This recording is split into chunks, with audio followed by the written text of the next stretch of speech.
Hello Delphine.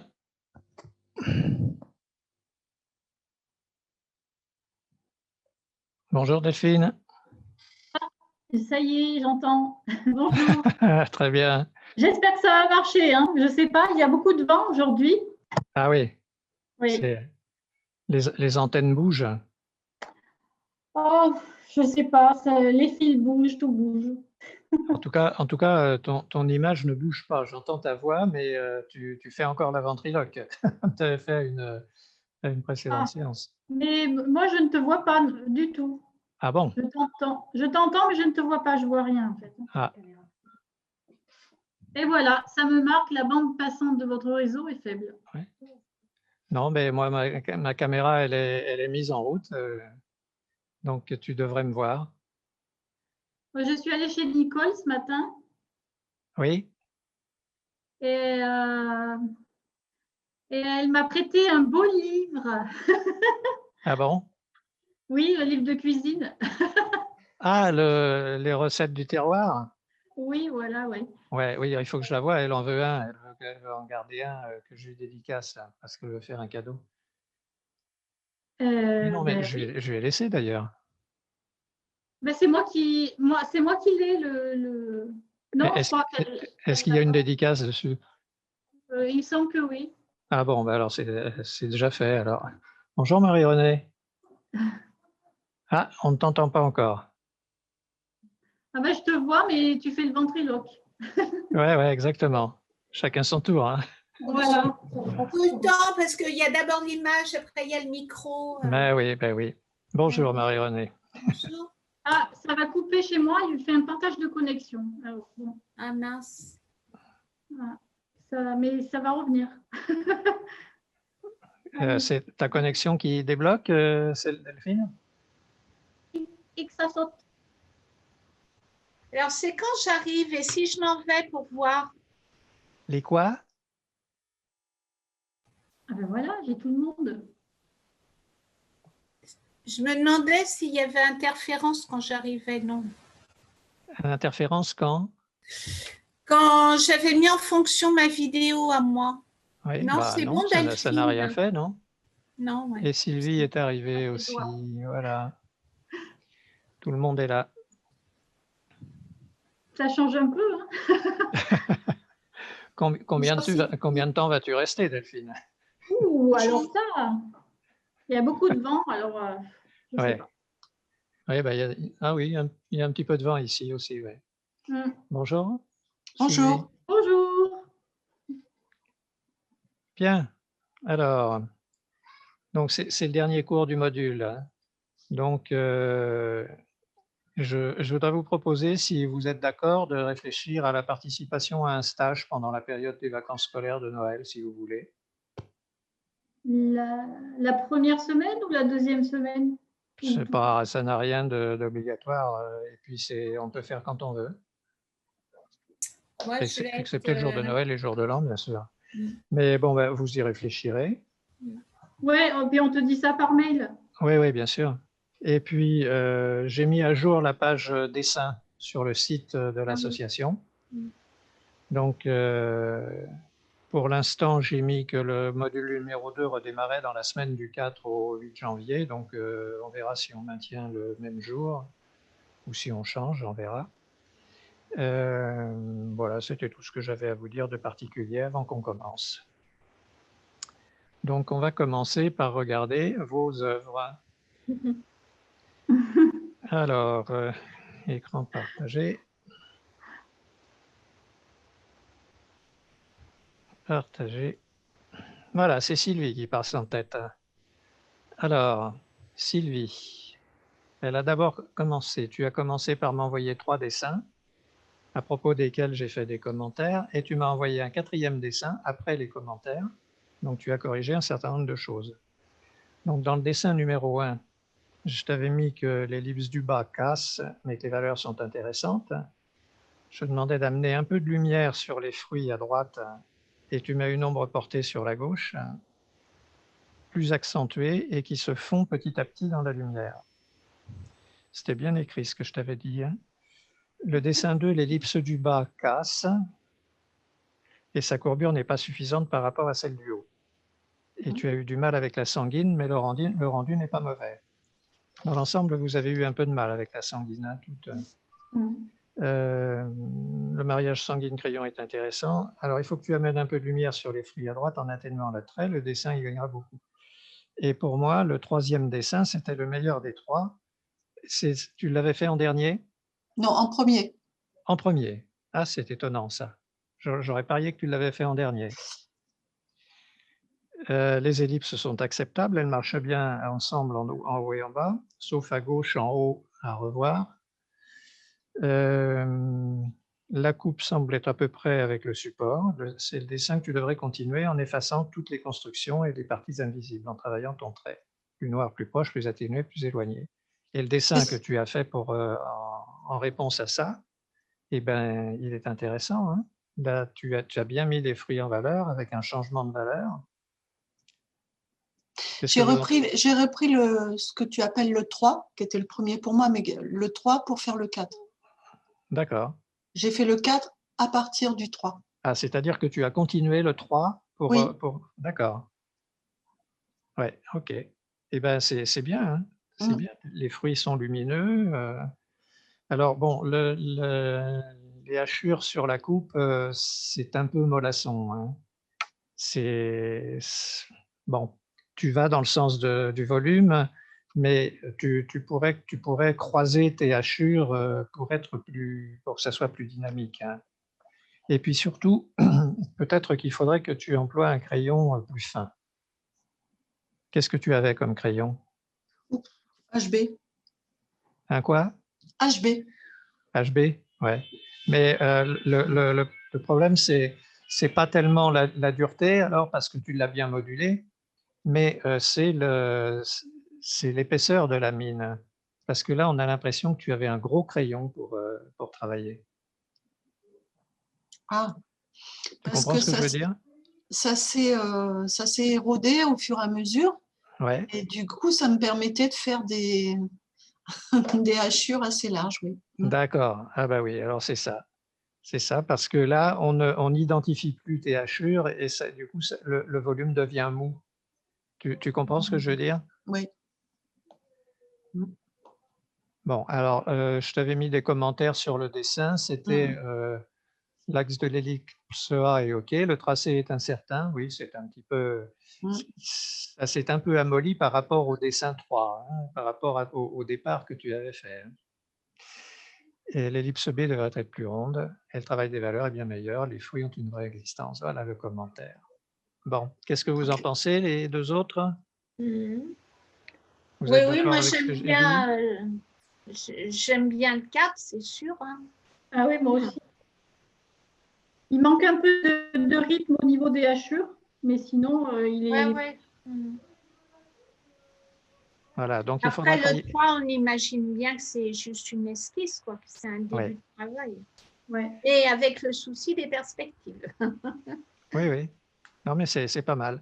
Alors, on verra. Je vous ai posé la question, est-ce que le support était carré? Et vous m'avez répondu avec un bel ensemble que c'était un dessin d'imagination et donc que vous ne saviez pas s'il était carré ou pas. Et j'ai posé la question parce que si le support avait été carré, ça nous aurait permis d'en déduire la distance à laquelle vous pensiez vous trouver du modèle. C'est raté. Ça, c'est mystérieux. Hein. Ça, c'est mystérieux. Je vous expliquerai. Bon, on passe à l'image suivante. Ok, merci. Voilà, là, c'est Delphine. Alors, Delphine. Oui, alors je voudrais faire un commentaire. En fait, le premier que j'ai fait, c'est celui du milieu. Celui du milieu? Oui. Et puis, tu étais dans une salle d'attente, c'est ça? Non. Non? J'étais chez moi sur une table, mais je sentais qu'il n'y avait pas de… Je m'étais perdue, en fait. Oui, bah, ça se voit. Hein. Ouais. Tout est de travers. Ouais. Tu as mis le dessin la tête en bas pour le regarder? Non, mais je vois qu'il est pas droit. Hein. Oui, mais si tu le mets la tête en bas, alors là, ça va te devenir flagrant. Là. Tu vas bondir au plafond. Hein. Ah ouais. Et puis même l'arrière-plan, là, comment dire? quand je trace mon axe central, Oui, en fait, mon ellipse est beaucoup plus Elle est grande. trop, ouais. C'est Oui. trop ouvert vers nous. Ouais. Elle est pas petite, elle devrait être plus petite. oui, oui, oui. De toute façon, bon, on peut reprendre tout détail par détail, mais Ouais. là, tout est de travers, hein. Ça n'allait pas, là. Donc, si tu veux, c'est peut-être un dessin qui est à reprendre, ça. Oui. Tu le mets à l'envers et tu réessayes de le mettre à l'endroit, c'est le cas de le dire. Ben, j'essaierai alors. Hein. D'accord? Parce que Oui, c'est pas inintéressant, hein. d'accord. Parce que de voir dans quelle mesure, là, tu t'es trompé. Alors, le dessin qui est à gauche, qui devrait porter le numéro 1, mais il ne l'a pas, bah, c'est pas mal. C'est chez le docteur dans la salle d'attente. J'ai fait en 5 minutes, 10 minutes peut-être, je ne sais pas. C'est Ah ouais, souvent. bah, c'est pas mal alors, hein. C'est pas Oui. mal. Bon, les ombres, il ne peut pas y avoir les mêmes ombres à droite et à gauche, hein. Or là, manifestement, avec les fruits que tu as éclairés, la lumière vient de droite. Mais là, donc, il ne devrait pas y avoir d'ombre à droite. Oui, oui, c'est pas Ou logique. ou très peu si tu veux quand même se figurer le support. Donc, ça serait dans cette région-là, les ombres, hein. Oui. Et puis, il faudrait que ce soit en accord avec les ombres des fruits, c'est-à-dire que là, ça vient de la droite, mais un petit peu de l'avant. Parce que si ça venait de là, il y aurait une partie éclairée sur le dessus. Donc, la lumière vient de là. Donc, ça veut dire que même ici, il ne devrait pas y avoir d'ombre, ou alors très, très limité par l'ombre portée de la coupe, hein. Ouais. Donc, l'ombre, elle serait par là. Mais autrement, c'est pas mal. Et puis, les hachures dans le sens de la forme, c'est bien. Et puis je vois que l'ellipse n'est pas très pareil des deux côtés. Oui, ah bah, attends, qu'est-ce que je t'ai mis comme commentaire, à part le dessin sur la 2? Dessin du haut, rien à dire, crayon et sanguine. Non, c'est pas ça. La mise en place de la coupe. Ah oui, j'ai fait le. L'ellipse à droite est cassée. Ouais, c'est ça. Alors, la mise en place de la coupe est bonne. La partie gauche de l'ellipse est meilleure que la partie droite qui casse un peu. Il y a des fruits qui ne posent pas dans la coupe. Ah, celui du haut, Ouais, là, celui-là. Ouais. Celui-là. On croit qu'on voit le fond de la coupe, mais on ne peut pas le voir. Il est là, le fond de la coupe, hein. Ouais. Donc là, il est en lévitation, ton fruit, hein. Mais j'aurais dû alors rajouter un autre fruit devant pour que ça. Ah oui. Ou Voilà, dessous. exactement. Mais ça, tu ne peux y penser que si tu commences par faire ta coupe comme si elle était transparente et si tu poses tes fruits dedans. Oui. Ça, c'est un très bon exercice parce que c'est une chose générale en dessin. Il faut toujours penser aux parties que vous ne voyez pas. Si vous avez une maison à faire en perspective et que cette maison comporte des portes et des fenêtres, hein, eh bien, il va falloir que vous pensiez aux parties que vous ne voyez pas, c'est-à-dire à la partie de l'épaisseur du mur de la porte que vous ne voyez pas, si vous voulez pouvoir dessiner l'épaisseur du mur que vous voyez. Ça sera une nécessité en perspective, ce genre de choses. Et il faut toujours penser aux parties qui existent, mais que vous ne voyez pas, et dont vous avez besoin pour construire votre dessin. C'est vrai pour une coupe de fruits, c'est vrai pour n'importe quoi. Ça, il faut le noter et le garder en mémoire, hein. Et ta coupe à la sanguine, elle est pas mal, hein. Ouais. Elle est pas mal réussie. L'ellipse du bas est un peu de travers, mais l'ellipse du haut, elle est trop ronde ici et trop aiguë sur la gauche. Mais l'ensemble et le travail avec la sanguine, c'est agréable. Alors par contre, l'ombre, elle est totalement surréaliste là, hein. Ah oui, complètement. Et ça voudrait dire que tu as un éclairage qui est juste au-dessus de ta coupe, un éclairage très fort qui est juste au-dessus de ta coupe pour qu'il y ait l'ombre portée que tu as mise. Mais et puis alors à ce moment-là, cette partie de la coupe là, bah, elle serait dans l'ombre aussi, hein. Là, il doit y avoir, c'est comme les baskets qu'on fait maintenant avec des bandes lumineuses, hein. C'est une coupe avec une bande lumineuse. Quand on charge les fruits à partir de 300 grammes, elle s'allume. Bon, je te charrie, mais l'ensemble est pas mal, hein. Mais l'ombre autour de la coupe, il aurait fallu que tu le fasses accordé avec l'ombre des fruits, enfin la lumière sur les fruits, hein. En fait, l'ombre portée, elle est trop lisse, c'est ça? Oui, oui, c'est ça. Elle est trop délimitée et trop Ouais, ouais, uniforme. ouais. Donc, à partir du moment où tu décides d'où vient la lumière, bah, il faut que ce soit la même lumière sur les fruits, sur le pied de la coupe et sur le sol, en fait. Mais D'accord? sur l'ombre portée, on n'est pas obligé de faire la même valeur d'ombre. Non, on n'est pas obligé. Ça dépend de l'intensité de la lumière, puis ça dépend où tu veux mettre l'intérêt. Parce que là, l'intérêt, finalement, c'est sur l'ombre portée qu'il se porte, parce que c'est la valeur la plus forte. Hmm. Il faut penser à ça, hein. L'œil, alors, celui ou celle qui est en train de faire le dessin, il ne le voit pas forcément, parce qu'il est tellement impliqué dans son truc qu'il ne voit pas comme les autres vont le voir par la suite. Mais quand on regarde un dessin ou une peinture, on a toujours l'œil attiré par les valeurs les plus fortes et les contrastes les plus forts. Alors là, le contraste le plus fort, c'est entre l'ombre portée et la lumière sur le pied de la coupe, la bande lumineuse du basket. La basket. OK? Ok. Bien. Des commentaires à faire? Non? Non. Non, Non, mais allez-y, hein, s'il y a des choses que vous voulez dire. bon, je dois faire une remarque. Je mets de papier pointillé avec points, avec des points. Quoi? J'ai pas compris ce que tu as Oui, dit. ça se voit. Mon papier, il a des Ah points. ouais. Ça m'aide. Ah, il y a du grain? Ah ouais. Non, non, il y a un petit quadrillage, regarde, avec des points. Il y a un Ouais, quadrillage. oui, Il y a un oui. quadrillage. Ouais, ça m'aide. Ah ouais. Oui. Et ça Bon, t'aide? alors, moi, je préfère me faciliter la vie pour le moment comme ça. D'accord. Il n'y a pas de problème. Il n'y a pas de Ouais. problème. À condition qu'on voit ta facture, qu'on voit ton trait, il n'y a pas de problème. Les supports, vous pouvez les choisir comme vous voulez, hein. Mm. Moi, je C'est trouve en que fonction de ce que... le travail à la sanguine, il est propre, quoi. Il est assez nuancé. C'est assez bien maîtrisé, la coupe à la sanguine, je trouve. Indépendamment des erreurs d'éclairage ou autre. Ouais. Enfin, moi, j'ai eu du mal, alors, du coup. Mais je n'aime pas. Enfin, la sanguine, c'est particulier Ouais. à pratiquer, hein. Oui, Mm. c'est particulier, oui. Mais il faut dire que c'est pas une mine ordinaire, hein. Normalement, c'est fait à base d'un minéral qui est un colorant d'ocre. Et il y a des tentatives de sanguine artificielle, mais en réalité, c'est pas homogène comme mine, hein. C'est pas homogène, c'est des pigments plus ou moins naturels qui sont agglomérés avec une résine et qui sont chauffés. Donc, c'est pas homogène.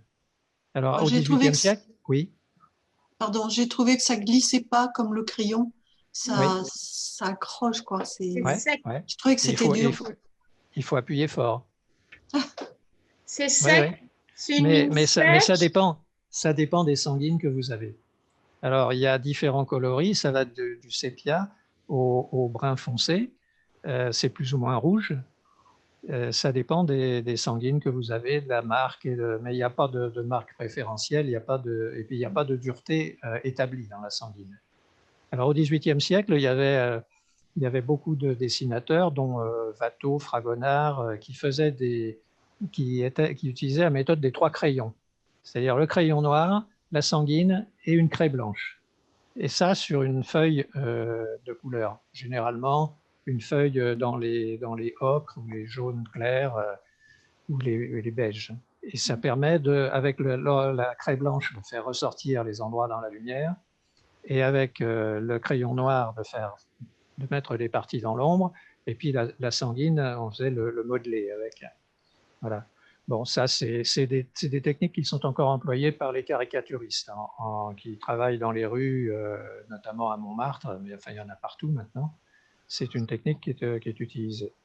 Mais ça fait la façon dont la plupart l'utilisent pour faire des caricatures, c'est utilisé d'une façon assez vulgaire et ça a maintenant une connotation un peu ringarde en fait. Mais si vous voyez des dessins de Watteau ou de Fragonard faits aux 3 crayons, c'est pas mal. C'est pas mal. Ça a du relief, ça donne, ça donne du caractère. On va passer à la suivante, c'est-à-dire Patricia, qui n'est pas là, mais qui va entendre le commentaire quand elle verra le replay. Et il n'y a pas grand-chose à dire parce qu'il n'y a pas de gros défauts. Il y a simplement toutes ces ellipses, toutes ces ellipses qui penchent à gauche. Alors, il faudra que je pose la question à Patricia si elle est gauchère ou droitière. Il n'y en a pas une qui la connaît et qui sait si elle est gauchère ou droitière. Non. Mais c'est pas mal. Et le meilleur, bon là j'ai mis l'ellipse est déséquilibrée sur le premier dessin, mais le travail de la sanguine n'est pas mal parce que c'est un travail au trait. Et le travail au trait au crayon n'est pas mal non plus, mis à part les courbures là, qui sont un peu indécises. Ça rejoint ce que tu as fait, Sophie, hein Sylvie, pardon. Je vais toujours t'appeler Sophie. Ça rejoint ton crayon qui s'usait et qui faisait des gros traits imprécis. Ouais. C'est-à-dire que là, on n'a pas vraiment de facture. Et ça vient un peu en contradiction avec le traitement des fruits à l'intérieur. Là, dans la coupe plate à la sanguine, c'est mieux venu. Là, c'est à peine esquissé, c'est pas mal. Les ombres portées sont pas mal. Et là c'est le trait qui est intéressant. Il y a peut-être un manque de nuances dans le trait, mais c'est assez intéressant. Mais l'ellipse est de travers, comme d'habitude. Et puis là où j'ai mis les flèches rouges, ça casse. Voilà. On ne sait pas pourquoi. Elle a eu des regrets à un moment donné. Vous avez des commentaires à faire? Moi, j'aurais une question, pardon, j'aurais une question sur les ombres. Oui. Pourquoi il faut absolument les représenter par des hachures et non pas par des ombres réellement, quoi, Alors, ça serait quoi tes ombres réellement alors? Du savonnage.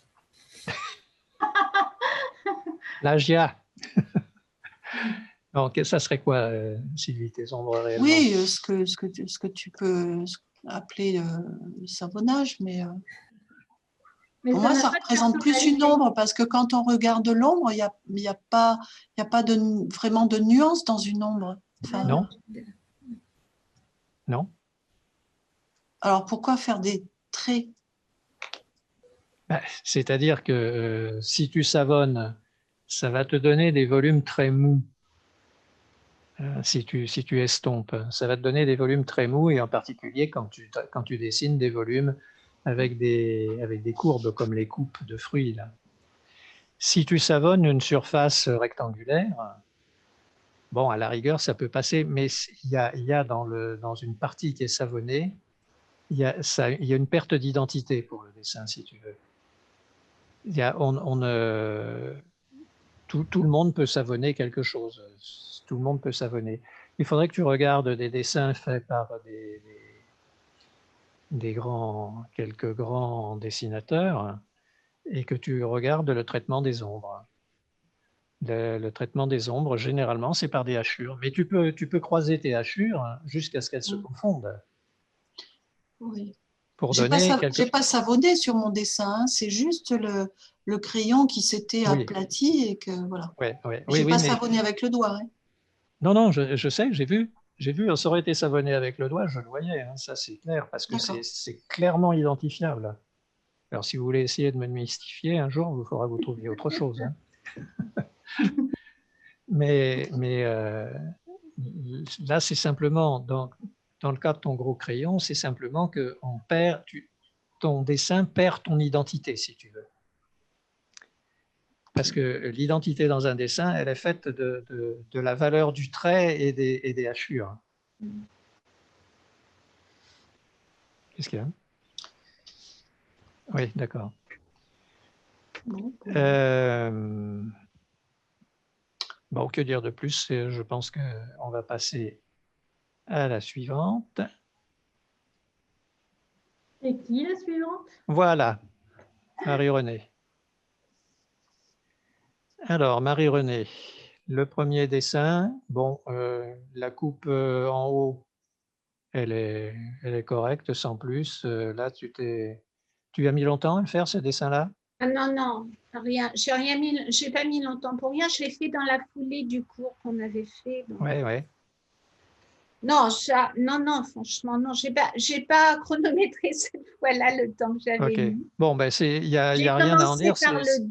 J'ai commencé par le 2. Après, bon, j'avais fait pendant le cours l'esquisse, là. Hein, oui. L'esquisse avec les fruits dedans, etc. Mais je n'ai pas repris ce dessin. J'en ai refait un autre. J'ai commencé par le 2. Après, j'ai fait le 1 et à la fin, j'ai fait le 3. D'accord. Alors, je t'avais mis comme commentaire le dessin du haut, rien à dire, crayon et sanguine. C'était un timide essai de mariage entre les deux. Hein. La coupe est en place, les fruits aussi, il y a une ombre portée. Le dessin du bas, là, il y a à dire. Hein. Le bas de la coupe est OK, il pose sur la table, mais le haut, l'ellipse est beaucoup trop profonde par rapport à celle du bas. Toutes, hein. elles sont toutes. Et par rapport au plan de la table. C'est pour ça que je t'avais demandé, notamment à toi, si le support était carré. Et bon, comme c'était de l'imagination, on ne peut pas savoir s'il était carré. Parce que s'il était carré, la diagonale du carré, là où elle coupe la ligne d'horizon, elle donne la distance à laquelle le dessinateur se trouve par rapport à l'objet qu'il dessine. En fait, ce que je voulais faire dans ce dessin-là, c'était le voir plus de dessus. Oui. Et pas... Parce qu'on avait beaucoup dessiné un peu de face, oui. Enfin, un peu à hauteur de vue, quoi. Oui, oui. Et là, tu vois, sur la table du haut, je suis au ras de la table. Oui, oui. Et après, je voulais faire quelque chose où je voyais plus les fruits du dessus. Oui, oui. Et tu m'as dit l'ombre est beaucoup trop longue, forte, parce que je voulais une lumière rasante. Pour ça, je t'avais mis les petites flèches de la lumière. Je voulais une lumière qui soit rasante. Oui. Donc, bon, là si tu veux, tu peux très bien avoir les fruits de dessus et avoir cette ellipse-là. Hein. Ça, c'est pas ça, c'est pas ce que je dis. C'est que par rapport au bas de la coupe, c'est exagéré. On a l'impression que la coupe elle est courbe, si tu veux. Oui, je le comprends. C'est une corne d'abondance. Elle présente les fruits. Donc, si tu voulais être en accord avec l'ellipse du haut, il aurait fallu que le bas, tu suis ma flèche là quand je le dessine? Oui, je vois. Voilà. Le bas, il faudrait qu'il soit comme ça. Et à la limite, on ne verrait pas cette partie-là. D'accord? Oui. Bon, le 2, bah, c'est pas mal. Hein. C'est pas mal. Alors là, oui, l'ombre portée, elle est exagérée. Bon, si la lumière était rasante, effectivement, il peut y avoir une grande lumière comme ça, mais il faudrait qu'il y ait une relation avec le fond autour dans ce cas-là. Et puis, il faudrait que dans la coupe, à gauche, en haut, ce soit plus sombre aussi. Oui, c'est vrai. Oui, il y ait plus de lumière ici. Avec une lumière rasante et un peu violente, il faudrait qu'il y ait plus de lumière ici et moins là. Bon, mais enfin, ça, c'est comme dans le dessin de Delphine, là. On voit d'abord l'ombre portée. Oui, c'est sûr. Bon, ce dessin-là n'est pas mal. Les ombres, tu as eu le même problème que Sylvie, là, non? Avec un gros crayon? Sûrement, oui, je ne l'avais pas taillé spécialement. Donc, Parce que là, on ne distingue plus rien. Là, on ne distingue plus ta facture, on ne sait plus où ça va. Là, c'est limite. Enfin, c'est aussi que j'ai fait comme ça, là, pour faire les traits, tu vois. Les crayonnés, quoi. Oui.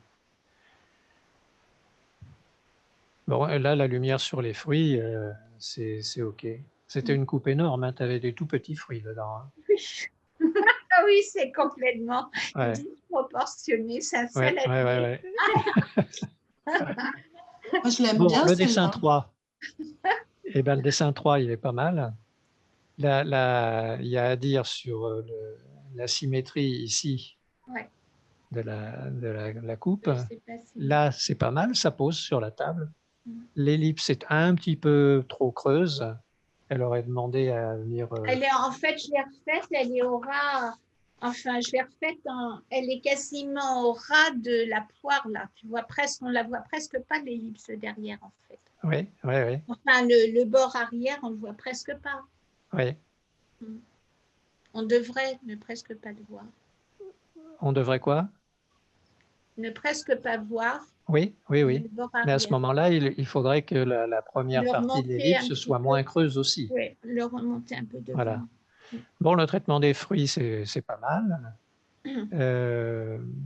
Alors, tu as mélangé l'ombre, les valeurs, et puis le dessin au trait. Hein. Non, j'ai fait que du trait. J'ai pas mis. C'est juste que la sanguine, donc. Alors, j'ai trouvé qu'elle est dure, elle est sèche et acide et un peu raide comme ça, travaillée Ouais, enfin, au ressenti. ouais. Et après, alors ça cochonne tout. Donc ça, c'est en fait ça, c'est parce que j'ai dû passer dessus sans faire attention, tu vois. Je veux dire, c'est que c'est sale parce que la sanguine, en fait, ça fait comme de la craie, ça dépose une sorte de poussière de craie sur le dessin. Moi j'ai fait je me suis entraînée à faire des fruits après. Donc, Ouais. j'ai ça dans un cahier de dessin. Et la feuille qui suit les fruits, elle est toute rouge de poussière de sanguine. Ah oui, j'ai oublié de vous le dire, mais la sanguine, il faut la fixer hein, une fois que vous l'avez faite. Hein. Avec quoi? Les dessins au crayon, déjà, il faut les fixer si vous voulez les garder intacts. Ouais. Mais la sanguine, il faut la fixer aussi. Hein. Et il faut fixer avec quoi alors? Des Bah, fixateurs? du fixatif pour crayon et fusain, du fixatif en bombe ou en bouteille, et puis vous soufflez dans un truc pour une espèce de tube coudé, vous soufflez dedans, ça fait un appel d'air et ça envoie du fixatif. Enfin, il n'y en a plus maintenant, on achète des bombes. OK? Ouais, et donc la remarque que je me suis faite aussi, alors donc mon problème c'était Ingres, là j'avais dit la 3, est-ce que c'est ça que tu sous-entendais par à la mode d'Ingres, parce que l'idée c'était donc de ne pas utiliser, enfin moi j'ai re-regardé les dessins d'Ingres et j'ai vu que quand même il portait un peu de valeur quand même, il n'est Oui, pas un du petit tout peu. sans valeur. Un petit Mais peu. là j'avais voulu essayer de faire des choses en mettant en faisant un trait plus appuyé et donc plus épais sur les côtés à l'ombre Oui, oui. pour mettre un peu de teinte du côté ombre et laisser plus léger, plus clair le côté éclairé. Oui, mais alors, il y a avec le trait, il y a une double chose à respecter. C'est la force du trait sera plus grande quand il est proche de ton œil, moins grande quand il est loin, Ah oui. pour donner une idée de distance.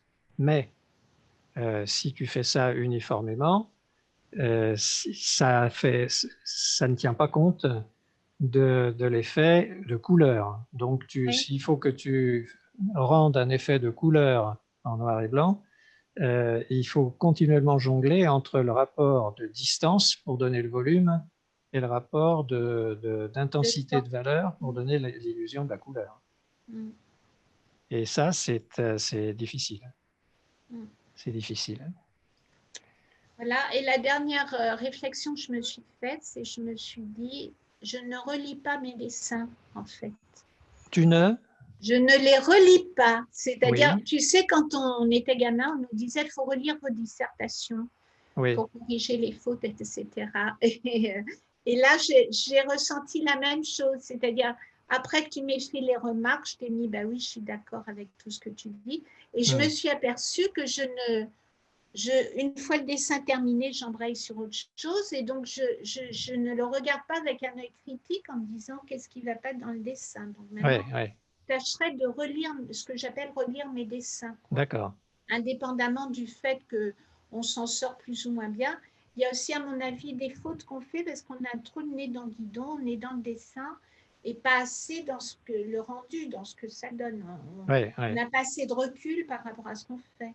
Bien sûr, bien sûr. C'est très juste ce que tu dis. Il faut analyser ces dessins pour repérer les fautes et essayer de ne pas les refaire. Oui, c'est exact.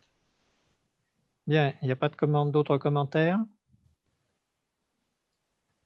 Le numéro 1, la bande là qu'on voit devant. Oui. Et le bord de la table qui était à l'ombre.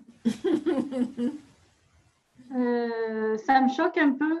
Ben ouais. C'est comme l'ombre portée, oui, c'est sûr. Mais bon, peut-être que tu avais dit que c'est normal cette ombre ou pas? Oui, non, Jean, il n'a pas dû dire que c'était normal. Et moi, ce que j'étais en train de dire, c'est que c'était censé être le bord de la table qui était très à l'ombre. C'est l'ombre la plus forte en fait. Ouais. Oui, oui, oui. Ça n'a pas d'intérêt. Exactement. Ça prend trop de place. Exactement. Tu vois, quand tu prends le temps de regarder tes dessins après coup, tu raisonnes. Ok. C'est tout? Oui. D'accord, on passe au dessin suivant. Alors ça, c'est un dessin que j'ai mis pour vous montrer un exemple de dessin à la sanguine. C'est un dessin que j'avais fait très rapidement, qui est dans un format bizarre. C'était pour faire une étiquette pour des produits en os, des produits qui représentaient des serpents et qui sont en os. Voilà. Donc j'avais mis un serpent sur sa branche. Donc voilà, c'est le traitement de la sanguine. Donc là, j'avais une sanguine assez tendre qui permettait de faire des ombres assez nuancées. Et de temps en temps, des traits assez forts. Voilà. C'est un pommier? Comment? C'est un pommier? Alors ça, je serais bien incapable de te le dire parce que c'est sorti de ma tête. Hein. Et puis, ne me demande pas non plus le nom latin du serpent, je ne le connais pas. J'ai une question. Est-ce que tu as adouci tes traits à la gomme? Un quoi, hein? Est-ce que tu as adouci certains traits à la gomme? Ah non, j'ai des gommes mie de pain. Ah oui, mais les feuilles qu'on voit à peine, tu t'es servi de la gomme mie-de-pain? Ouais, oui, oui. Oui, oui, parce que bon, la sanguine, en principe, on ne peut pas la gommer. Hein. Ouais, c'est ce que j'allais dire, moi. J'ai essayé de la gommer, Oui, c'est on peut pas la gommer, mais on peut l'atténuer. ouais. Ah On voilà. peut l'atténuer en passant beaucoup dessus avec la gomme mie de pain. Ah oui.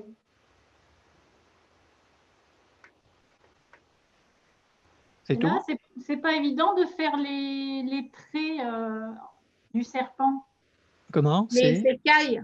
Les écailles. C'est Oui, pas oh, bah, les anneaux, c'est plutôt les les écailles, anneaux. non, il n'y a pas d'écailles. Hein, Les anneaux. oui. Non, mais Enfin, il y a c'est. des carrés, il y a des sortes de Oui, oui, rectangles. mais c'est une espèce de python réticulé, si tu veux. Ah oui. C'est-à-dire qu'il y a des motifs en carré Oui. sur le dos. Mm. Mais ça prétend pas être un serpent réel. C'est un serpent sorti de mon esprit et je n'ai pas cherché à représenter un serpent en particulier. Et on voit que tu as vraiment appuyé l'ombre du serpent là, Oui, après la tête, Oui, oui. oui, oui. sur l'arbre aussi, dessus, sur la Sur branche. l'arbre, c'est net, oui. Mm.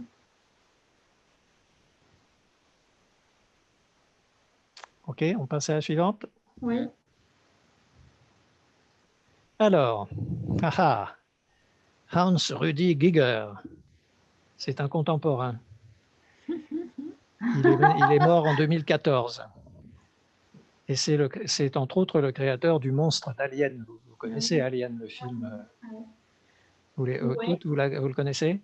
Moi, Oui. je n'ai pas souvenir de l'avoir vu ce film, mais oui, je connais Ouais. de nom. Bon, il y a eu d'autres films après avec le même monstre ou des dérivés. Et Giger, c'était un dessinateur, un peintre et un décorateur suisse. Il est né en Suisse. Et il ne fait pas très bon dans sa tête, apparemment, parce qu'il n'imagine que des monstres ou des personnages complètement déformés ou transpercés. Là, le personnage là, est transpercé. Là, hein. Mais je trouve ça très intéressant parce que il a laissé libre cours à son imagination, avec un côté souvent morbide d'ailleurs. Si vous allez regarder les illustrations de Giger sur Internet, vous verrez, c'est assez impressionnant. Hein. C'est à mi-chemin entre l'industriel et le surréalisme. Mais c'est aussi pour vous dire que en dessin, vous pouvez faire n'importe quoi. Ça, c'est du dessin. C'est pas de la peinture. Mais on dirait du feutre. Oui, mais il a utilisé toutes sortes de techniques, mais la majeure partie des choses qu'il a faites, c'est avec de l'encre de couleur, mais avec de l'encre. Et donc, vous pouvez faire des choses peut-être pas aussi morbides que lui, mais c'est très intéressant du point de vue graphique. Le dessin de droite, on dirait presque une sculpture. Ouais. Oui, oui, oui. Ah, c'est un dessin. Ouais. Mais il est allé jusqu'à faire des sculptures. Hein. Il a sculpté des sièges, enfin, il a fabriqué des sièges, il a fait de ce qu'on appelait à l'époque de l'esthétique industrielle, mais toujours dans le même style, toujours avec un côté très surréaliste et morbide, en fait. Mais et le dessin de droite, là, c'est quoi? C'est un dessin ou une sculpture? Ouais, c'est un dessin, oui. Un dessin? Ah oui, c'est un dessin. C'est incroyable. Hein? Ouais. Bah, on dirait allez sur Internet, vous tapez H.R. Giger et vous verrez une quantité de dessins, tous plus abracadabrantesques que les uns que les autres, mais c'est très intéressant. Et ça peut vous donner des idées. On passe à la suivante.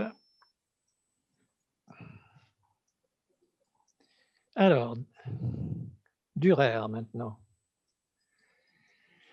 Dürer, il a inventé, pour s'affranchir des problèmes de perspective, il a inventé la fenêtre de Dürer. C'est une adaptation de la vitre de Brunelleschi, mais un siècle plus tard. Hein.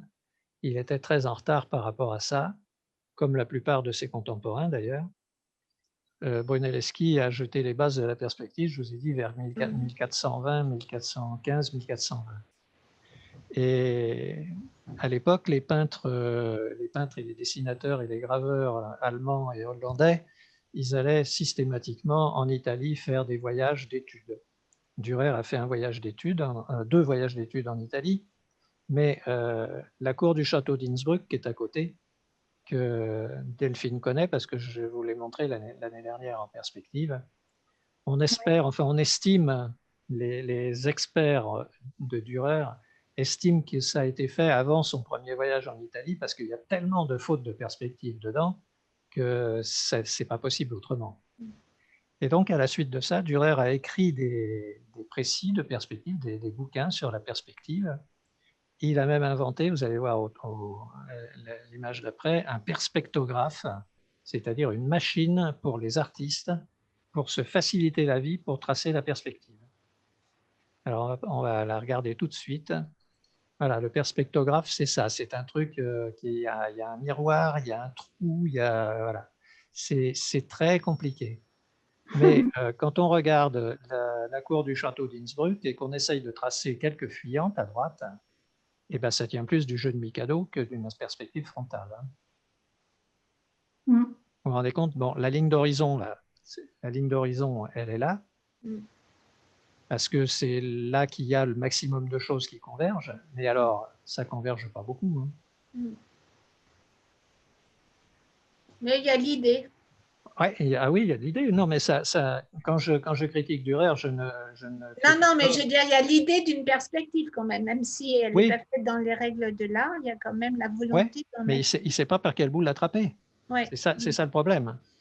Et c'est le problème de tous les dessinateurs, à tel point qu'il a inventé des moyens. Là, ça, c'est lui qui a fait la gravure, mais il s'est reproduit en train de graver sur un papier où il y a un quadrillage, comme sur sa vitre, les différents points de la personne qui pose là. C'est dire ses difficultés avec la perspective. Comme fait Delphine. Comment? Les petits carreaux de Delphine. Voilà. Bon, d'ailleurs, on peut en acheter des quadrillages. Ah, je sais, j'en ai déjà vu. Ah, bah, bien sûr, vous pouvez en acheter. Mais ils sont minuscules. Hein. Les points sont minuscules, mais le quadrillage, il couvre la page. Non, moi, ce que j'ai vu, c'est un carré ou un rectangle avec plein de quadrillages. Ouais. Bon, ça ne retire rien au génie de Dürer, qui a été un des plus grands graveurs qui existent. Ouais. Mais en règle générale, il a adopté la perspective des primitifs flamands, c'est-à-dire un mur à gauche en perspective, avec une fenêtre ou une porte en perspective, et puis un mur du fond en perspective frontale. Ça s'est souvent résumé là, ces efforts de perspective. Un peu comme ici, hein, où il a sa fenêtre qui est en perspective normale, avec une ligne d'horizon qui est quelque part par là, et puis le mur du fond qui est en perspective frontale. La perspective à plusieurs points, la perspective avec des points de fuite accidentels, il ne connaît pas. Alors, ça ne retire rien à son génie de graveur. C'est un des plus grands graveurs qui ait existé, et il y avait une précision dans son geste qui était absolument incroyable. Maintenant, il lui manquait la perspective. Et alors là, on fait un grand bond jusqu'au Japon, où en 1790, Hokusai, vous connaissez le nom de Hokusai? La vague et, Oui, la vague. Et le Fidji. Voilà. Eh bien, il s'était initié à la perspective occidentale. Et là, c'est une estampe de la série Images en perspective nouvellement publiée. C'était publié par des éditeurs. Et donc en perspective nouvellement publiée. Ben là, c'est parfait sa perspective frontale. La perspective du damier au plafond, tout converge vers le personnage qui est là, qui est le personnage principal de l'estampe, c'est comment il s'appelle, le roi dragon. Ouais. Et les personnages sont également en perspective. Les personnages ici sont plus petits que les personnages là, donc ils sont sur un plan différent, plus éloigné. Plus loin. Et là, tout ça, c'est de la perspective frontale.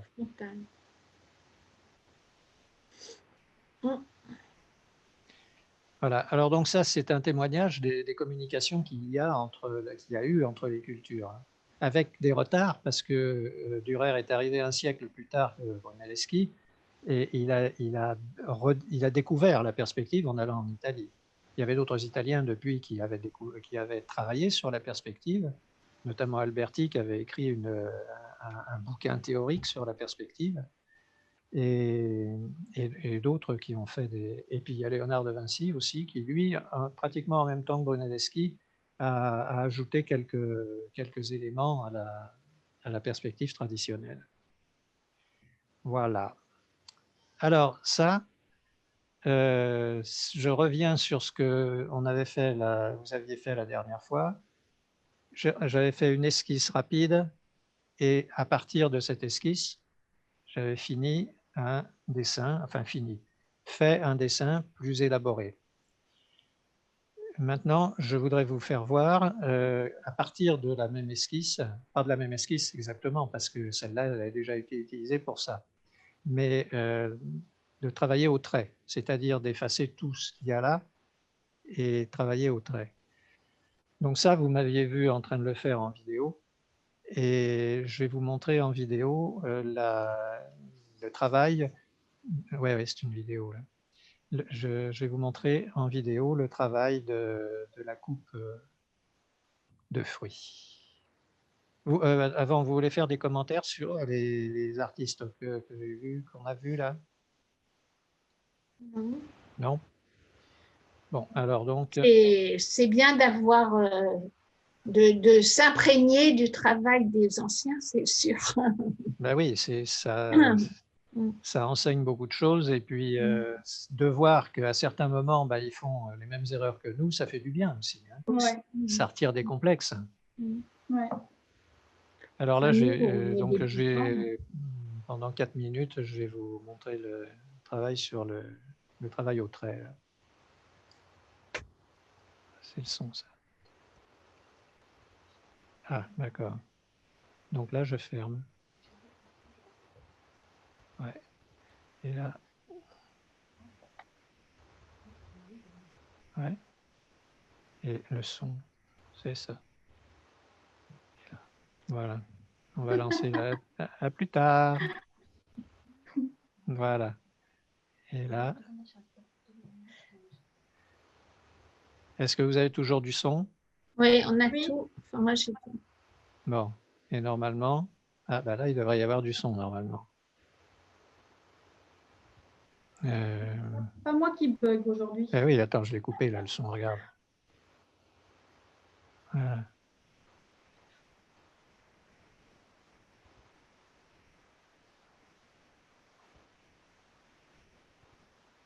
En quelques fractions de seconde. Alors attendez, on va repartir depuis le début avec le son. Si ça veut. Voilà. Alors, un dessin avec ce que j'ai appelé le style 1, grand sourire un peu, c'est un dessin au trait, dans lequel le trait va passer instantanément d'une valeur faible à une valeur forte. C'est-à-dire qu'on passe du blanc au noir en quelques fractions de seconde. Voilà. Là, il va falloir que je gomme tout ce qui vient s'interposer entre le dessin final et le spectateur. Donc les axes, tout ça, il faut que ça disparaisse. Alors là, je suis dans un premier plan, donc c'est là qu'il va y avoir les plus fortes différences entre les noirs et les blancs pour faire venir en avant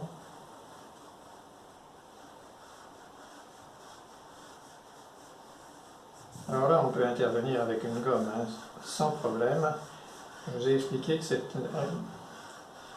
effacer avec une gomme ou atténuer les tons avec une gomme, c'est totalement différent de ce que j'appelle savonner son dessin, c'est-à-dire l'estomper avec le doigt ou ce qui est encore pire avec une estampe, avec un outil pour estomper.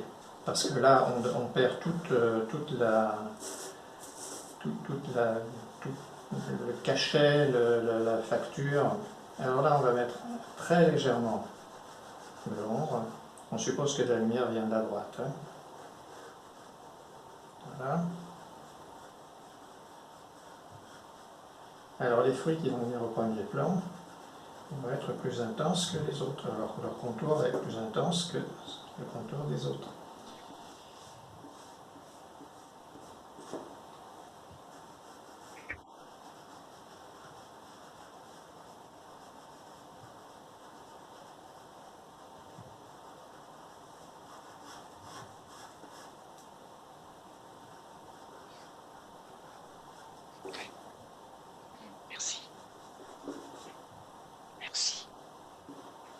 Alors pourquoi gommer? C'est mieux qu'estomper, c'est parce que lorsqu'on gomme, on ne retire pas sa facture, c'est-à-dire qu'on voit toujours le tracé du trait, on retire des petits grains de graphite du crayon qui sont déposés sur le papier, mais sans altérer le côté très personnel de la facture. Alors là, on met légèrement des ombres.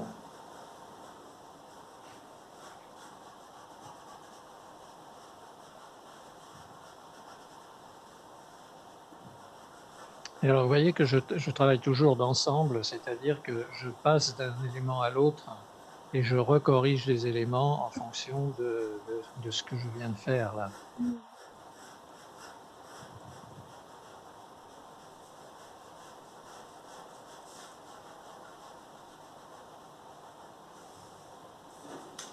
Voilà, alors maintenant là tout est noir, on va estomper un peu. Pas savonner, hein, mais gommer légèrement tout ce qui vient au second plan.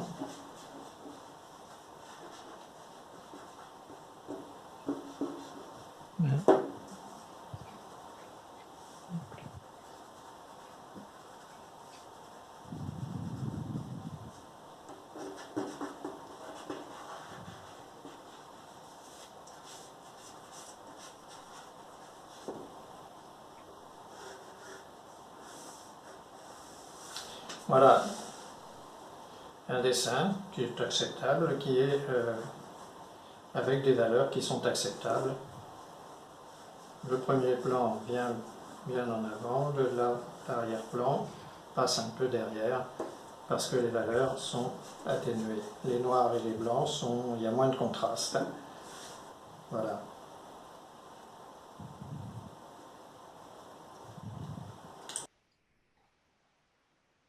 Alors, qu'est-ce que vous pensez de ça? Vous m'entendez toujours? Oui, Oui, oui, oui. Mhm. Moi, je me suis dit que tu as fait un peu d'ombre et de valeur sur la coupe, dans le fond de la coupe et sur le Ouais. côté, à l'intérieur. Mais du coup, il n'y en a pas du tout sur les fruits. Les fruits, c'est vraiment le trait. Mhm. En tous les cas, il y en a peut-être un petit peu, mais enfin, moi, je ne les distingue pas trop. Je me suis dit ça, je me suis dit, tiens, il y a un contraste entre les fruits qui sont vraiment au trait, avec pas d'ombre pour donner le volume ou autre. Et par contre, il y a des ombres à l'intérieur de la coupe. Ouais. Voilà. Mhm. Ensuite, les deux autres questions que je me suis posées, c'est pas d'estompes. Pourtant, il y a des gens, ça se vend des estompes. Je veux dire, donc quand tu auras un moment, tu nous diras si l'estompe est intéressant pour certaines fois, dans Mhm. certains cas. Voilà. Tu voudrais bien que je te dise oui, hein? Non, mais ça me fait marrer parce que quand on était gamin, moi, quand j'ai signé que j'étais gamine, j'estompais à mort. Ah bah oui, bien sûr, bien sûr. Puis c'est marrant en plus de faire ça avec les doigts. C'est tout à fait normal. Non, sur le dessin, voilà, c'est vrai que tout de suite, on le sent le dessin, le volume de la coupe, le volume des fruits. Moi, je le ressens dans le dessin. Et alors que finalement, il y a juste un trait. Mais après, je me suis quand même posé la question des Ouais. deux petites Bon, alors là, j'ai valeurs. passé de là 4 minutes, je crois, oui, 4 minutes Ouais, 26 à faire ça. Ça ouais. prétendait pas être un dessin fini, donc Non, non, mais je l'ai plus ou moins fini. J'ai repassé 20 minutes dessus. c'est en toute humilité que je dis ça. Hein. Tu nous demandes un avis, je te Ah, dis mais oui, comme oui, ça. oui, oui, oui, mais attends, tu vas voir. Voilà. Et voilà le dessin Ok, plus élaboré. plus abouti, ouais. oui. Mais tu as qu'un crayon? Comment? Tu n'as qu'un, c'est que du HB? Non, c'est un 6B que j'ai. Ah, C'est mon crayon préféré. Ouais. Enfin, c'est ma dureté de mine préférée, plus exactement, parce que c'est pas toujours le même crayon, mais c'est très souvent du 6B. Bon, et là, alors, si on revient sur le dessin précédent, est-ce que vous auriez des observations à faire sur la perspective?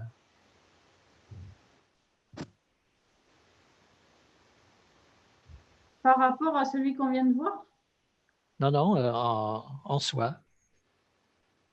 Cherchez la faute. Ben, il n'y a pas de. L'ellipse, c'est la même devant et derrière, non? Enfin, Moi, je pense que les deux ellipses du haut et du bas ne sont pas dans le même plan. Enfin, sont pas, elles devraient être parallèles. Je ne sais pas comment dire ça. l'ellipse de gauche est peut-être pas. C'est pas la même que celle de droite. Et ça me paraît trop incurvé devant par rapport à celle de derrière. Mais bon. En même temps, quand on regarde tes axes, ça fait celle de derrière un peu plus. La hauteur est un peu plus petite. Non, moi, ce qui me gêne, c'est plutôt quand on regarde l'ellipse du bas, Mhm.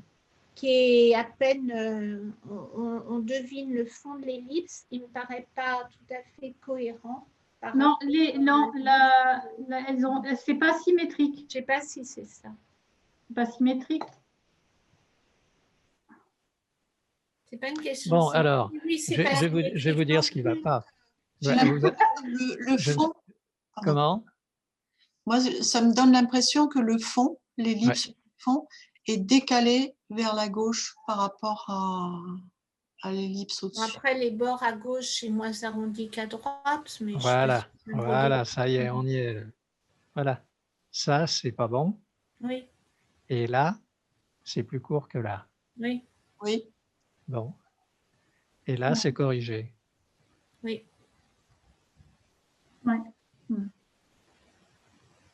Ok. Mais Voilà. donc, du coup, c'est bon. Enfin, l'ellipse du fond, qui est quand même l'ellipse du bas de la coupe, Mhm. elle est bien, et celle du haut, elles sont bien justes toutes les deux. Elles s'inscriraient, comment dire? Elles s'inscriraient toutes les deux dans deux carrés qui seraient parallèles. Oui, oui, tout à fait, C'est oui, ce oui. que je veux dire? Oui, c'est ça. Ouais. Hein. Oui, oui, oui, oui, oui. Mais D'accord. oui. Mais ça, ça sera dans le premier cours du module 2 où on va aborder la perspective du carré, ce qui induit la perspective du cercle, puisque le cercle est inscrit dans le carré. Mm. Donc l'ellipse est inscrite dans le carré. Mm. Et vous verrez pourquoi la partie avant de l'ellipse, la moitié avant de l'ellipse, est obligatoirement plus large et un peu plus longue que la partie arrière dans le carré. Ça trouvera toute sa logique. Mm. Voilà. Et vous verrez aussi pourquoi, avec un appareil photo, il ne faut jamais prendre une fontaine circulaire dans un coin de la photo, parce qu'elle sera automatiquement déformée. Il faut la prendre toujours le plus possible dans l'axe de l'appareil photo, parce que l'appareil photo, lui, il ne tourne pas la tête. Hein.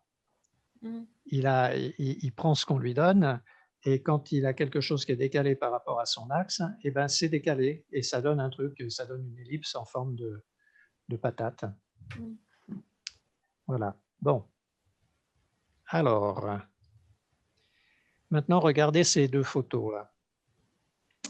Vous avez peut-être l'impression, quand je dis que dans la perspective, il faut d'abord déterminer la ligne d'horizon, vous avez peut-être l'impression de vous sentir prisonnière avec la ligne d'horizon et vous ne savez pas trop quoi en faire. En réalité, vous pouvez en faire ce que vous voulez de la ligne d'horizon.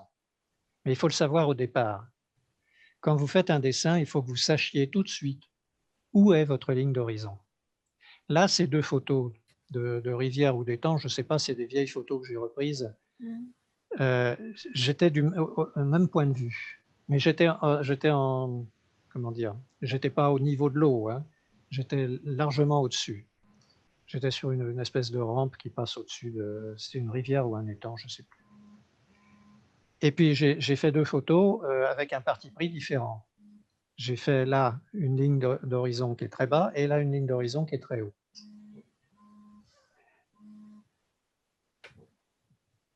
Ouais, oui, c'est ça. C'est-à-dire que tu t'es accroupi? Non, je n'ai pas bougé, j'étais debout avec mon appareil photo, mais c'est une question de point Tu de as vue. agrandi, tu as rapproché Non, avec non, non, l'objectif? non, non, non, j'ai pas fait de zoom ni rien du tout. Je n'ai, tu remarqueras que là, ça fait la même dimension que là. Hein.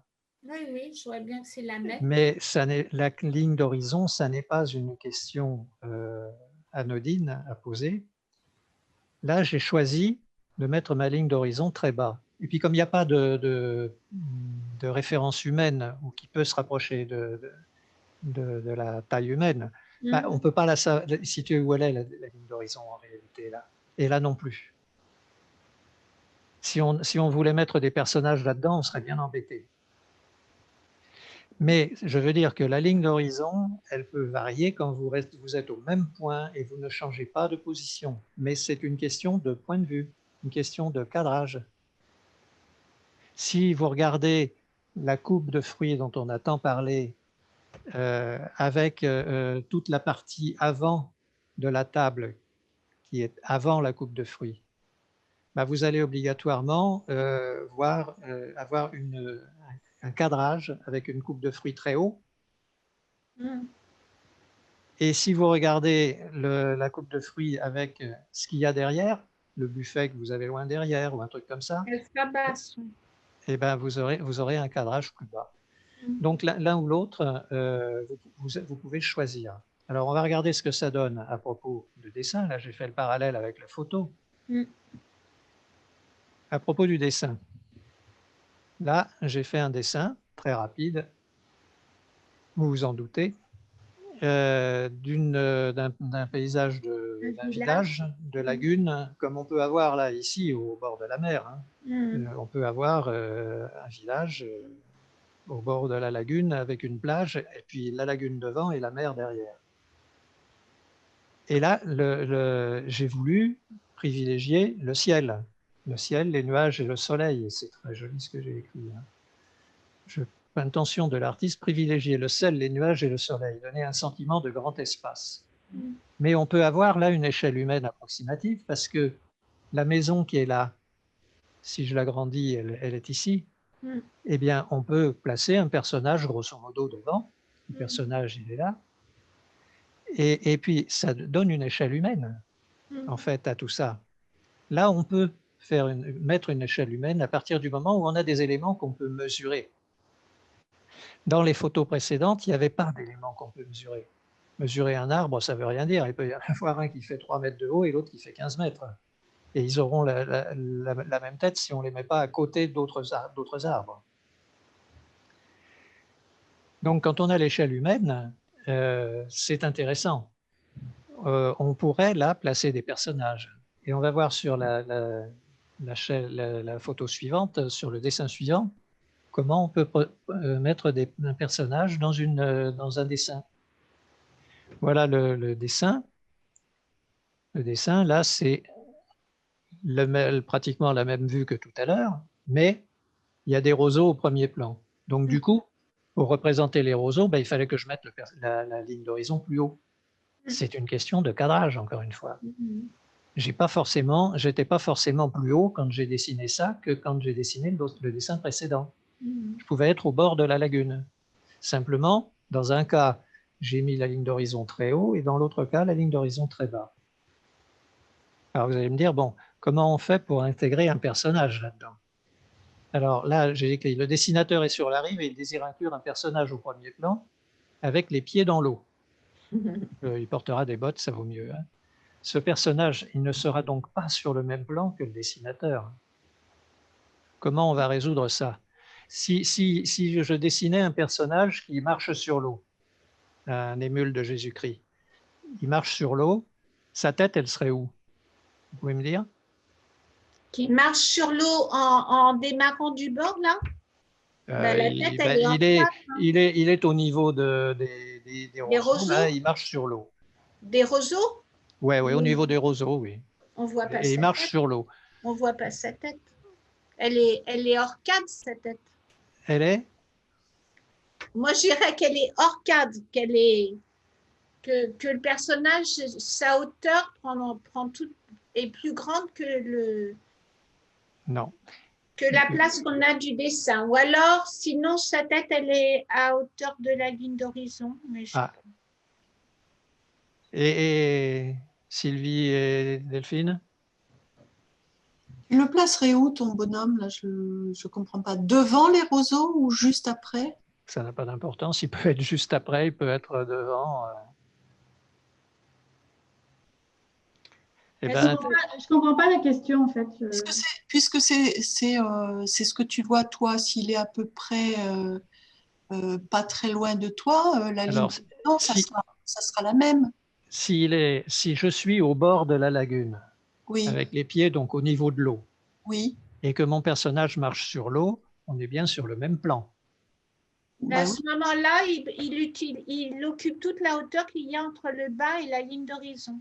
Puisque tes yeux à toi, c'est aussi les yeux du personnage. Tes yeux, c'est aussi les yeux du personnage. Dans la ligne d'horizon, c'est la ligne d'horizon. Voilà, exactement. C'est le bon raisonnement. C'est le bon raisonnement. Alors, là, il est dans l'eau. Il a les pieds dans l'eau. Donc, il va avoir la tête. Et sa tête, elle ne va pas être au niveau de la ligne d'horizon. Elle va être un petit peu plus bas. Voilà le personnage. Là. Elle est un peu plus bas. De quelques centimètres parce qu'il a les pieds dans l'eau. Parce qu'il est un peu devant toi. Ouais. Oui. Voilà. Alors, ça vous donne une idée des réflexions par rapport à la perspective que vous devez avoir quand vous faites un dessin d'imagination. Parce que si vous voulez placer des personnages, il va falloir que vous ayez quelque chose qui vous donne l'échelle humaine. Vous comprenez? Oui. Pas évident quand même. Non, c'est pas évident. C'est pas évident. Donc, si le personnage là, il avance et il y a plus d'eau, et ben sa tête, elle va descendre. parce qu'on ne verra plus que cette il va partie-là, devenir de plus en plus petit. Voilà. Voilà. Jusqu'à devenir aussi petit que le tout petit personnage qu'il y avait sur le dessin d'avant. Oui, c'est-à-dire que s'il y a suffisamment d'eau, il va se noyer avant de traverser. Ouais. Mais supposons maintenant qu'il soit sur de la terre ferme, là, donc il a la tête au niveau de la ligne d'horizon, et ben quand qu'il y a de la terre ferme jusqu'au bout, jusqu'au bout de la... On verra la tête jusqu'au bout. Eh bien, il aura toujours la tête au niveau de la ligne d'horizon. Oui, c'est ça. Mais il aura les pieds qui vont monter. Si je le dessine là, il aura la tête là et les pieds, et il aura les pieds là. Il faudra faire une fuyante. Voilà, si on traçait des lignes de fuite entre ses pieds, qu'on ne voit pas là, mais le bas de ses bottes au bord, oui, et le point de fuite qui est quelque part sur la ligne d'horizon, exactement. si on trace une ligne fuyante là, et après si on trace une autre fuyante du haut de sa tête jusqu'au point de fuite sur la ligne d'horizon, il va s'inscrire au fur et à mesure qu'il s'avance, il va s'inscrire dans le triangle des lignes de fuite, c'est ça? Tout à fait, tout à fait. Avancer dans les lignes de fuite. Très bien. Bah, bravo, tu fais le cours à ma place. C'est exactement ça. Alors, vous vous souvenez du dessin que j'avais fait? Il y avait une vidéo où je faisais un dessin en fusain sur le papier avec deux maisons rectangulaires, une route. Ah oui, un lampadaire. Un lampadaire. Ouais. Bon. Le lampadaire, lui, il était trop près de moi, donc il sortait. Ouais. Et puis, il était beaucoup plus grand. Il est plus haut que toi, oui. Oui, mais c'est le même problème. C'est le même problème. Et les personnages que vous placez dans un dessin qui est... la base du dessin, c'est un plan horizontal. C'est toujours un plan horizontal. On verra après, quand les plans ne seront pas verticaux, ne seront pas horizontaux, différeront. Une rue qui monte avec des maisons à côté, enfin bref, c'est beaucoup plus compliqué. Mais tant que vous êtes sur un plan horizontal, la ligne des personnages, pour autant qu'ils soient à peu près de la même taille que vous, c'est votre ligne d'horizon. Et la position de leurs pieds, elle va être fonction de la distance à laquelle ils vont se trouver de vous. Et effectivement, vous devrez tracer une fuyante depuis leurs pieds jusqu'à un point quelconque de la ligne d'horizon. Et puis, entre la ligne d'horizon et la fuyante que vous aurez tracée, vous tracez la hauteur du personnage. Voilà. Et oui. C'est clair, c'est compris. Seulement, là, les roseaux, ils sont bien trop hauts, non? Ah il y a des roseaux énormes. C'est des grands roseaux. Ah oui, non, il y a des grands roseaux. Ça, alors là, je suis témoin, j'en ai photographié, je te montrerai. Il y a des très grands roseaux. Non, mais par rapport au bonhomme, je trouve que les deux roseaux sont c'est gauche là. Mais tu as des roseaux de 3 mètres de haut. Ouais. Ah oui.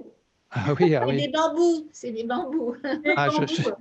Non, c'est pas des bambous, c'est des roseaux. C'est des roseaux, je tiens pour les roseaux. Je rechercherai des photos, je vous en montrerai la prochaine fois. Non. Et voilà comment on fait pour mettre en place un personnage. Alors, pour la prochaine fois, il n'y a pas de prochaine fois, à moins qu'on fasse un autre confinement. Un autre. Oui, non, parlons pas de malheur. Non. Ils le préparent, ils sont déjà en train de le préparer. Oui. Alors, on va faire. Les enfants ne vont pas à l'école demain. Ah oui, mais là, Blanquer n'est pas d'accord avec Castex.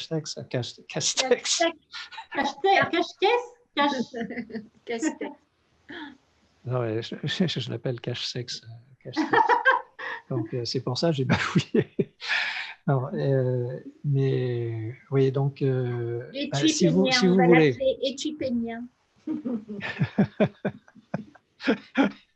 Si vous voulez bien refaire des dessins, me les envoyer et que je les corrige, c'est bon. C'est le 5e cours. Donc, vous allez réfléchir à ce que vous pourriez faire avec ce que vous avez l'habitude de faire en aquarelle, ce que vous avez pu avoir l'habitude de faire en aquarelle, c'est-à-dire un paysage de plage, de lagune, et puis vous placez des personnages dedans. Voilà, et puis vous ajoutez des roseaux, peut-être moins grands que les miens, c'est possible. Il y en a aussi. Et puis vous voyez, mais il faut que vous raisonniez par rapport à... Il faut que vous mettiez dedans des éléments qui vous permettent d'avoir la taille des gens, la taille des choses. Hein. Oui. Hein? Ouais, L'imagination aussi. Comment? Il suffit d'avoir un peu d'imagination. Exactement. Exactement, voilà. On fait un dessin d'imagination, hein, on ne se met pas devant un paysage. Non, bah, si vous voulez le faire, si vous voulez aller le faire au bord de la mer avec un vrai personnage, pourquoi pas, hein. Pourquoi pas. Mais c'est de toute façon, dessiner d'après nature ou dessiner d'imagination, la démarche est la même. Hein. Il y a du volume, il y a une ligne d'horizon, il y a des choses dont il faut tenir compte. Oui, je suis inspirée. Je suis inspirée. Je vais faire un beau marais, un beau lac, je ne sais pas. Comme ça. Voilà, et ben, vous pouvez le faire au crayon, vous pouvez le faire à la sanguine, vous faites un mélange des deux, ça sera égal. Ouais. C'est pas très beau, hein, le mélange des deux, quand même. Bah, c'est une question de goût. Hein. Après, moi, j'aime bien la couleur de la sanguine. Oui, ouais, c'est agréable. Ouais. C'est agréable. Mais là, tu as passé de la gomme sur le bonhomme? Oui. Non, je vais retoucher à l'ordinateur. Ah oui. Tu utilises Photoshop? Bah, bien sûr, bien sûr. Et avec quoi tu crois que j'ai monté la page avec le texte et tout? Ouais. Ça, c'est des extraits de mon bouquin de perspective. Pas les textes à droite parce que je les ai refaits pour le cours, là. Mais les illustrations, c'est des illustrations tirées de mon bouquin de perspective que je suis en train de faire. Que je n'ai pas fini, mais que je suis en train de faire. Ah, j'ai vu ton livre de cuisine, hein, elles sont super jolies, les illustrations. Ah, elles te plaisent? Oui. Surtout, j'ai pas eu le temps de tout regarder encore, mais j'ai vu un joli visage dans les premières pages. Ah, bah, c'est la tête de Montaigne, ça. Ah. Qui dit je n'enseigne pas, je raconte, ou un truc comme ça. C'est une citation de Montaigne qu'il y a au début du livre. De quel livre vous parlez? D'un livre de recettes de terroir que j'ai illustré pour une dame de Montpellier qui avait compilé des recettes de terroir avec des vieilles cartes postales, et elle m'avait demandé d'illustrer son livre. D'accord. Et ça fait un beau cadeau de Noël parce que là, je vais l'offrir. Ah bon? D'accord. Bon, ben alors donc vous faites ces dessins-là? Oui. Là, on a beaucoup parlé, on n'a pas beaucoup travaillé aujourd'hui, mais c'est nécessaire de parler parce que il faut acquérir certains automatismes intellectuels qui ne sont pas évidents. Vous avez des questions à me poser? Oui, prochain cours, c'est quand? Ben, le prochain cours, en principe, c'est le premier mercredi de janvier. Enfin, oui, le premier mercredi de janvier après les vacances scolaires. Le 4? Comment? Enfin, de la semaine du 4 au 8. Oui, c'est ça. C'est ça, ça doit tomber le 6, je pense. Et donc, après, là, pour le paiement, comment on fait? Alors, pour le paiement, ça sera par virement bancaire, c'est le plus facile, ou par PayPal. Moi, j'ai fait par PayPal. Ouais, mais par PayPal, ils me prennent une commission dessus. Hein. Ah ouais. Voilà, alors, l'autre jour, tu nous avais dit que tu préférais PayPal. Oui, mais oui, parce que c'est plus simple. Mais en définitive, non, parce que ils me prennent une commission dessus. Ah, d'accord. Par contre, ça passera à 100 € pour les 5 séances. Oui, parce que les corrections me prennent beaucoup de temps et plus de temps que je n'avais prévu. Moi, j'ai une question. Je voudrais savoir, par rapport à tout le monde, si on change de jour, est-ce que ça pose problème? Alors? Pour le mettre quand? N'importe. C'est-à-dire qu'en fait, je vais aussi à un jardin partagé et ça devient inaccessible en jour de semaine. Donc, il faut que j'y aille parce qu'il y a une école à côté du jardin partagé et tout ça, c'est le bazar. Donc, il faut que j'y aille ou le mercredi après-midi ou le samedi. Mais bon, donc j'y vais déjà le samedi, mais éventuellement, voilà. Sinon, je m'adapterai, j'irai le mercredi matin. Mais voilà, c'est parce que j'ai une autre activité qu'il va falloir que je mette le mercredi, sinon, ce n'est pas possible de fonctionner. Ok. Alors, Sylvie? Ça dépend quel jour. Ben, je Moi, sais pas. j'ai d'autres choses à côté. Hein. Donc, Oui, oui, oui. donc, moi, pas jeudi, vendredi. Pas? Pas le jeudi ni le vendredi.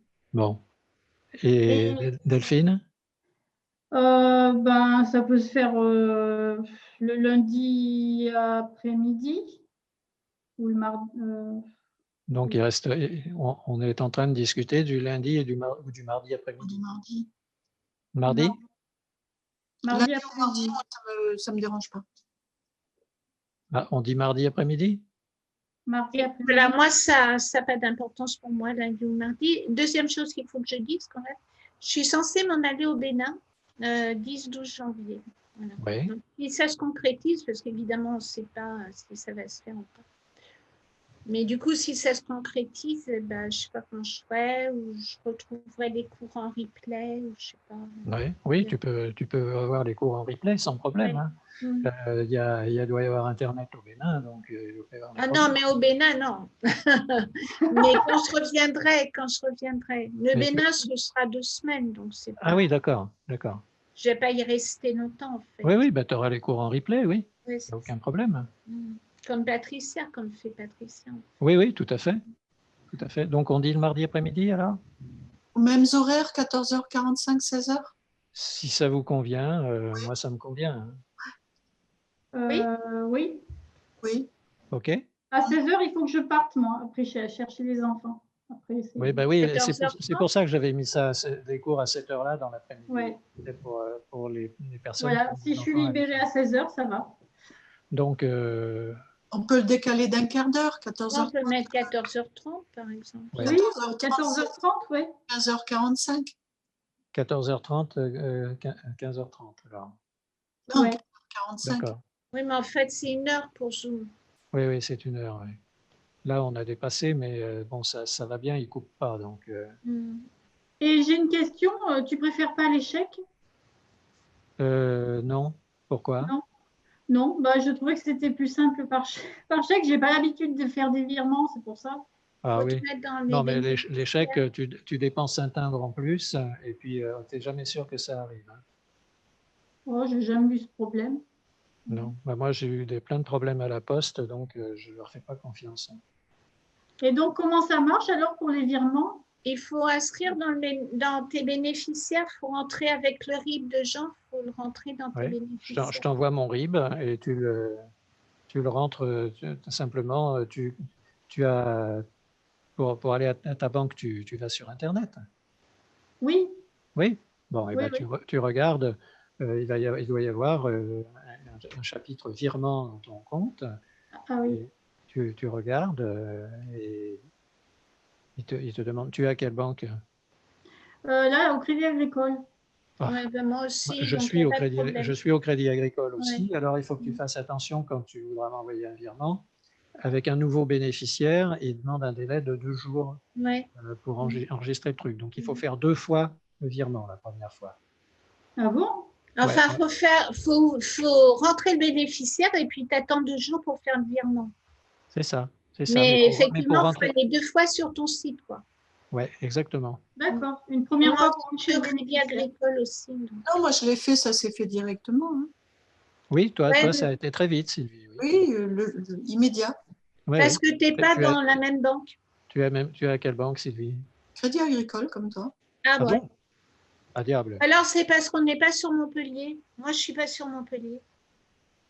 Tu es sur Montpellier, Sylvie? Oui. Ah ouais, oui, c'est possible. Moi, je ne suis pas sur Montpellier non plus. Donc, quand Moi, je ça a fais, quand toujours je fais- été comme ça. Hein. J'ai ouais, rentré des bénéficiaires 3 fois de suite là, dans les 2-3 mois qui viennent de ouais, ouais. passer. J'ai toujours eu un délai de 48 heures. Je crois qu'il y a un petit truc à cocher pour Virement immédiat, mais ils te disent quand immédiat même. ou pas. Ouais, mais ils te Moi, disent quand ça même. marche. Ah ouais. Bon. Enfin, quoi qu'il en soit, c'est pas dramatique. Hein. C'est pas à 2 jours près. Non, non, non, bah non. Mais le RIB, tu nous l'envoies quand? Eh ben, je vais te l'envoyer avec le lien pour le replay. Ah, d'accord. Ok. Bon, ben, on se donne rendez-vous alors. Le mardi 6 à 14h30. D'accord. C'est ça? Ah oui, c'est ça. Ok. Parfait. Ça marche. Bon, Ok. et vous m'envoyez vos dessins là, D'ici là. que je puisse les commenter. Bah, passez de bonnes fêtes. Ben oui, passez de bonnes fêtes, prenez bien soin de vous. Hein. Oui. Ouais, soyez sages. On sera Ben oui. sages. Mais Non. ce sera quand même l'occasion de retrouver les gens qu'on aime un peu. Nous, on va recevoir les enfants quand même. Ah ben moi, ça va être mamie dans la cuisine et nous au salon. Hein. Non, je plaisante. Eh oui. Non, mais il y en a qui font Noël par Skype aussi. Hein. Ça leur boule le cerveau. Hein. Mais quand ils sont à l'étranger, déjà, ça suffit, Skype. Mais quand ils ne sont pas trop loin, autant en profiter. Ouais. Moi, j'ai les deux. J'habite avec ma fille. Enfin, ma fille habite avec moi. On va faire Noël ensemble et on le fera en vidéo avec mon fils qui est en Allemagne. Ben oui, en Allemagne, en plus, c'est compliqué. Moi, j'ai une amie dont le fils en Allemagne aussi. Et Ah oui, oui. il ne viendra pas, c'est sûr. Hein. Ah, c'est sûr. C'est sûr. Puis Non, là, mais moi, en plus, en ce moment, ça devient encore plus compliqué ces derniers jours. Oui, avec l'Allemagne, ça va pas être facile. Hein. Ouais. Et non. Eh oui. Bon, bah écoutez, c'est une période qui nous aura permis, en tout cas, d'expérimenter un nouveau truc. On a développé d'autres compétences. Ben voilà, exactement.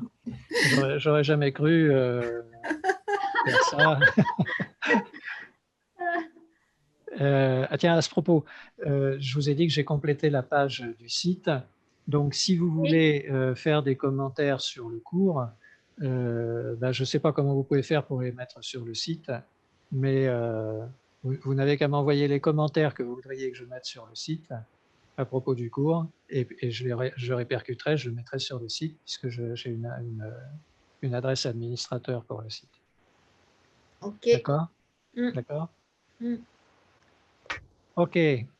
Allez. Prenez bien Bon, soin de merci vous. bien. Bonne fin Bon d'année. Noël. Merci. À bientôt. Joyeux Noël et bonne année. Bye.